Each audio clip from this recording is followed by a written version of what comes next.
Hey everyone, my name is Fifi the Queen. Baana Queen's production tukyayagala abantu abazanya firimu. Osobola okuzanyanga taata, osobola okuzanyanga mama,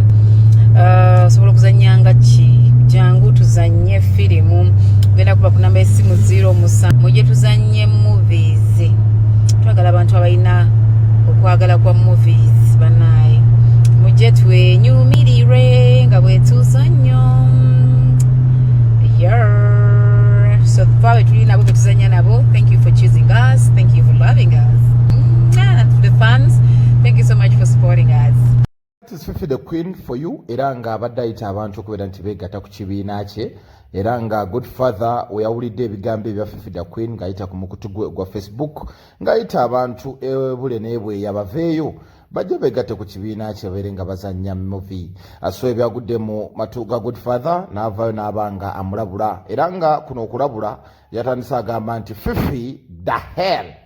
instead of Fifi the Queen yamuyitidde Fifi the hell. Lekeraawo okubba bannyinaze mbu mubatwala mu kuzannya firimu. Simanyi oba guno gwe mulimu kati gwe wafuna naye kisusse gwe buli omu agwa interview ate teri kumuddiza majja. A'udhu billahi minash shaitani rajim. Bismillahir rahmanir rahim. Assalamu alaikum wa rahmatullahi wa barakatuhu. Nze Haji Kabogoza omusomi w'edduwa ntereza ensonga z'amaka ebyenfuna n'endwadde ezitategeerekeka. Haji Kabogoza omusomi w'edduwa nsiŋŋaanibwa ekitigoma ku lw'ejjinja. Bw'obanga otuuse ekitigoma mu ttawuni ku stage osobola okuba ku nnamba z'essimu ezo z'olaba zitambula. Gwe wenna ali ewala oyinza okuyita ku mukutu gwaffe ogwa WhatsApp ku layini eyo eya MTN obudde bwonna mbeerako. Gwe wafuna naye kisusse gwe buli omu agwa interview ate teri kumuddiza majja. Bemuzannya nabo already mubalina naye kyemukola abantu. So that is Fifi the Queen abadde ayita abantu naye nga Godfather avuddeyo n'abanga mbu omukulu abba abantu. Kati gwaluddeko mu industry ya movies zino zizannya zo mesi bimanyi munange olabe yenkola enkola eyo ekolebwa nnyo naddala ebibiina bimerukawo omuntu kasita afunamu erinnya for instance abadde n'ekibiina mwazannyira bw'alaba nga avumbyevumbyemu ng'atandika okukoola abantu bakozesa emikutu egy'enjawulo bakozesa ama-TV bakozesa social media platforms zaabwe ne bakoowoola abaana bajje babeegatteko. Naye within the process awo bagamba nga tonnakola kintu kyonna osooka n'osasula ez'okuregisteringa registration mu kibiina si weetaano 10 ebiseera ebisinga basooka ne babagayo emitwalo nga 5 kaakati in fact zagula membership mitwalo nga 5 then olina okusasula ez'okukola ki ez'okulabika nti ate obeegattirako ddala. Bayinza okusaba emitwalo nga 5 abamu kakadde abalala emitwalo 8 ate no bwe baba bajjako ssente buli omu bagira busobozi bwe kuba bakusaba 5 ne batandika onaasobola mmeka bakuze bali era bw'otunulira abaana bonna abeegasse mu kampuni ezo buli omu aba yayingiriramu ku ssente ze kuba basooka ne bakubuuza okola mulimu ki osoma okola biki kajojijo gibibuuzo bakusika oyimiridde otya financial sente zino osuubira zijja wababikola kuba Godfather waviiriddeyo ndowooza gubadde muzenga gususse. Remember Fifi the Queen yali akola ali kubukedde ennaku zino takyaliyo kati ndowooza guno gwe yafudde omulimu twayingiza mangu twamulabako ng'abadde mu aromatic yavaamu byagaana ebyokuzanya bye yazannyanga byali tebinyuma kaakati ndowooza ne yeetengerera n'akola ekikye yalabanga lubo waalya nnyo mu kwetengerera abantu baba ne intentions zaabwe ayinza n'okuba nga eri teyavaayo olw'okuba nti talya bamuwa kitono naye nga yavaayo kwongera mugaati gwe kukola ki gaziwa ebyenfuna kuba kakati wano yeyeetoolerako kampuni nnyingi nnyo kuba Fifi the Queen ayinza okuvaayo ne tuba nga saawa zino gwe twogera andi kati saawa bukampuni eyo saawa eno tulina ggemu ono nga bukyali alekeraawo wakati waaba akikola ye public figure kati public figure okoledde ebintu ebyo olw'abalala oli munnamawulire gwe yandirwanyisiza omuze guno ogw'obulyake n'obukanuzi ebiseera ebisinga abaana munnange babasayininga abamu ne babakkiriza okujoyininga movie nde n'atalabikirako mu firimu neegi neemu ate n'ebiseera ebisinga kampuni zino zitandikawo okutandikawo kampuni ya firimu olina okuba ng'ozitoye financially n'abantu batandikawo bukampuni bwabwe omwana asasudde jjukira abaana bali desperate tebalina mirimu Fifi da Queen amuyise ate abantu begomba Fifi da Queen waliwo yakoleranga ku TV nga buli omwaga anjagala beera nga Fifi da Queen ate nabo baba baperereza babagamba mugenda fuuka ba star mugenda kulya sente movie zino ziri mu sente ate ne future eri bright nnyo government egenda kulabika nti maaso awo etukwatiramu tujja tuka kusalya lya gundi eya Nigeria movie industry ya film industry ya Nigeria mu tujoininge bujoininzi kati omwana bwe batuuka wali batuuka ogenda mu kushootinga movie mpulira mubaamu ba minority okitegeera bannaabo be basanzeeyo be basigala nga bakola be bawaloole ennene kyokka ate olw'okuba nti batandisewo firimu zino nga banoonya ssente tebalina ssente n'ezigenda okushootinga tebaba nazo bazijja mbaana era babatuuza leero ne babagamba tugenda shootinga ndowooza tugenda genda atukampinge gye tugenda shootingira naye buli mwana tumwetaagamu emitwalo nga3 owulya wasasula dda registration n'osasula neza membership byonna ng'omaze okubisasula kati ne bakugamba nti tugenda shootinga akati mitwalo 3 amaking sure nti numbers ziwera abaana nga 50 balina mu kibiina kakati bw'abagamba nti tugenda shootinga buli weeks 2 leero n'abajjamu emitwalo 3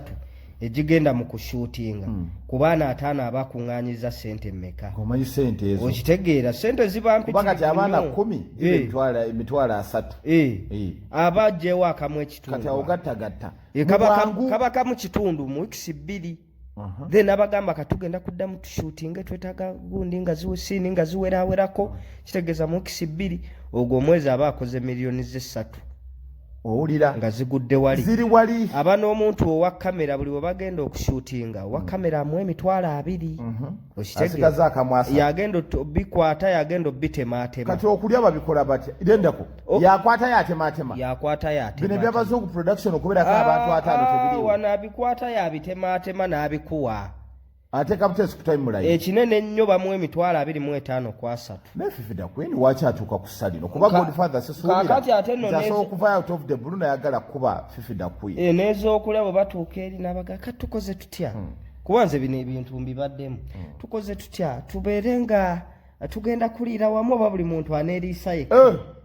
bwe tuba nga tunaaliira ate giri gye wasasudde 3 anti giri gya kamera kati ate nantambula ababalabalamuko ku ntambula bafuna obufunga bwa kumpimpi bagenda funa owakakosita bamuweeyo emitwalo gyabwe nga 10 abalekeyo ajjamba kimu kati n'abagamba ez'okulya tukole tutya tukwasaganyize wamu tukole tutya nti ez'okulya oba muneekolako owulira byokwekolako biyinza otumenya ate nekyo kituufu buli muntu aleeta 2 ng'abaana olwokubye 5 olwakubye 5 kati buli mwana n'agula obuceera awo biki n'amanya nti mu nnaku 3-4 tugenda batumaze shootinga ng'abaana bakomawo manyi ssente z'abaakozawo so kampuni ezo Fifi da Queen bw'oba okola ebintu bino lekerawo muleke kuzanyira kunakuba Uganda tugenda kunoonyereza wano tugize kiva twaddewo gundi ya posta Godfather tugenda kunoonyereza ne ba Godfather bano nabo balwanyi ba ntalo ayinza okuba yazze waliwo kampuni eyamuwadde ssente eri mu kulwana ono kuba bino ebintu byonna bibeerawo ne bwe kibanga kituufu Fifi da kubanze bino baddemu kuba Godfather byayogedde ate nze manyi kampuni nyingi nnyo ezibikola kitegeera oba oli kati obuzibu bwe tulina bitivi ebingi ebimeruse okuteeka obuteezi okuzannyo ku TV tebalina content oyagala kweraba ku TV bo bajja ne bakola endagaano personal agreement ne director w'ekibiina nti movie yaffe katugibawe mugizannyo ffe tuwe content ffe kyo tujja okukola nukati movie gundi director wa company ya film ajja nabagaffe kyetugenda okukola tujja kulangirako tuyitire kaaba okitegeera ne bafuna zi TV nga ze KBS zimono zinaisi tebajja wanene tebajja wanene butagi bafuna obutivitivi obwo butono ne basiisiira awo bwe basiisiira awo nga bo bepromotingirako buli luvannyuma lwa myezi egi bayita abazannyi abapya ayagala kati balinga masomero registration in progress tekavaako ayagala okutwegattako ennamba y'essimu kubaawo kakati enkola gye bakolamu kuba bamanyi nti Abannayuganda tebalina mirimu ate abaana gye bali abalina ebitone nga bali desperate ate badirekita bali abaana ekiba ewantu ebyo buli we bagenda ku kugundi ku sinema gundi buzita tuwa gundi mugenzo campinga for shooting bannange ano n'omukasitinga obukasitinza okumuwala olwo kyokka nga yasasula ssente ze banoonya byana binyirira kati ate nakyo ngenda kuwa ekifo ngenda kufuula munene nnyo wano kufuula wali main akit ani kati atazannya bulungi be batta bwakwata ku bbeeri kakati bw'otunuulira njagala nkuwa ekifo ekyomuzimu kitegezi olaba Fifi the Queen baddayana nabatanzi ojja bayitako bazannya bikyabo ekitone ky'olina okimu ng'ali ku bbeeri aweweta ali ku bbeeri olugira ng'omwana basuubiza so all and all kyetugaa nti Godfather bw'oba oyina yakusasudde stop it okikola ate nga ne Fifi the Queen kuno kulabula oba okikola stop it kuba tugenda kujja each and every time wano nga tuwa abantu bali ku Megatron updates naye nga tubagamba nti no mbeere nga musubscribinga mulikinga ate mbeere nga musharinga kulamule agezi gamayo tulina mangi nnyo gajja agwekumire wekumizi ku mukutu tukomewo ne stories endala nyingi nnyo Mozart Megatron is my name ambadde ne ganja fad kulamule agezi gawe tugambe nti no Megatron Media for us will break news ekigwawo kye tukuwa tuvaako tukumona muli amala mangi Megatron Media will break news